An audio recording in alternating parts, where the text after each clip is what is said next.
महाराज की जय हो। महाराज, यह रहा बुद्धि का घड़ा।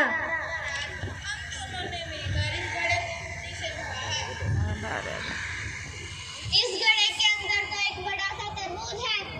महाराज, अब आप घड़े में से तरबूज निकालें, लेकिन ध्यान रखें बिना घड़ा फोड़े। भला बिना घड़ा फोड़े घड़े में से तरबूज कैसे निकल सकता है? महाराज, जिस तरह बिना घड़ा फोड़े घड़े में से तरबूज नहीं निकल सकता, उसी तरह घड़े में बुद्धि नहीं भरी जा सकती। यही है बुद्धि का चमत्कार। तुम्हारी इतनी हिम्मत कि तुम हमारा मजाक उड़ाओ, इसके लिए तुम दोनों को दंड मिलेगा।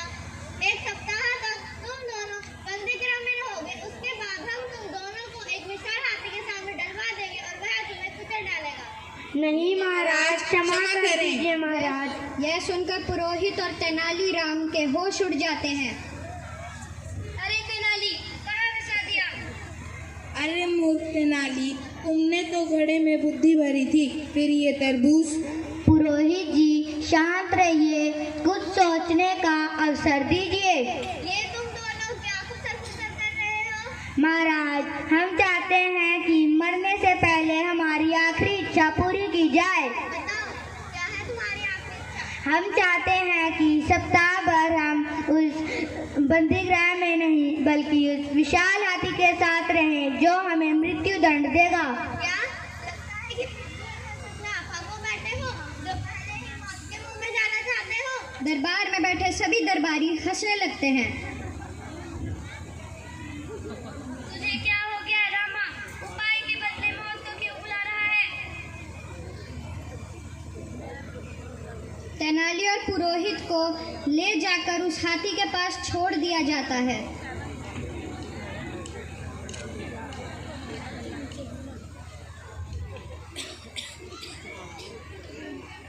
तेनाली, कौन कहता है कि तुम बुद्धिमान हो?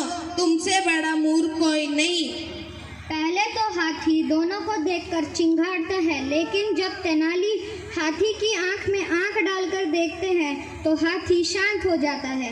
अब तेनालीराम उसकी सूंड को सहलाते हुए नजदीक जाते हैं, उसके कान में कुछ कहते हैं, उसे नहलाते हैं और धीरे धीरे हाथी के भोजन की जिम्मेदारी भी तेनाली अपने हाथों में ले लेते हैं।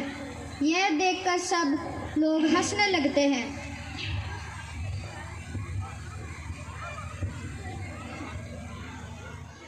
ये क्या कर रहा है रामा? जो हमें मौत के मुंह में सुलाएगा उसी की सेवा। छोटी बंधु, भरोसा रखो।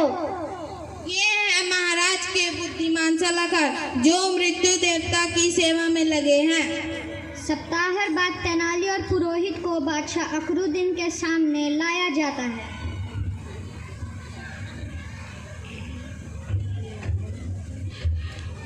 सप्ताह भर तो तुम दोनों ने अपने आप को उस हाथी से बचा लिया, पर यहाँ कैसे बचाओगे?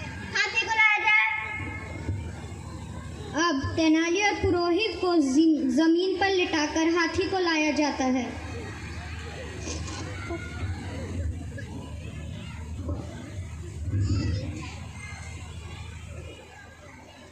देख मूर्ख तेनाली, जिसे तूने खिला खिलाकर और बलशाली बना दिया, अब वह हमें कुचलने आ रहा है। हमें बचाओ, बचाओ।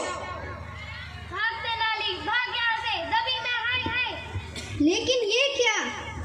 हाथी अपने दोनों पैरों को तेनाली के सामने हवा में खड़ा कर सलामी देता है। महावत की लाख कोशिशों के बाद भी हाथी तेनाली को नहीं कुचलता। यह देखकर सब चौंक जाते हैं। असंभव! आज तक इस हाथी ने किसी को भी सलाम नहीं किया, फिर आज?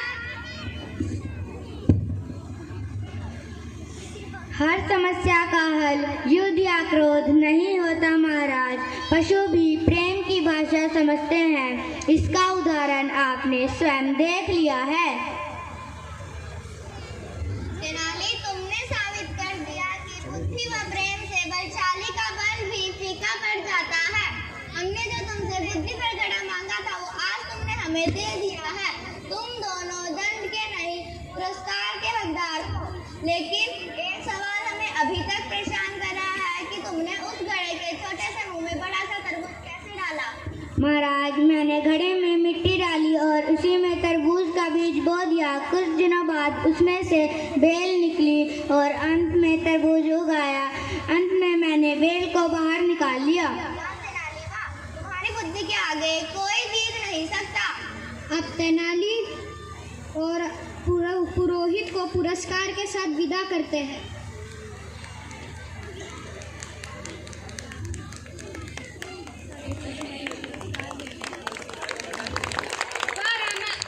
इस बार भी तुमने अपनी बुद्धि का पिटारा खोल ही दिया। तेनाली, ये मत समझना कि मैं डर गया। मैं तो बस नाटक कर रहा था, नाटक।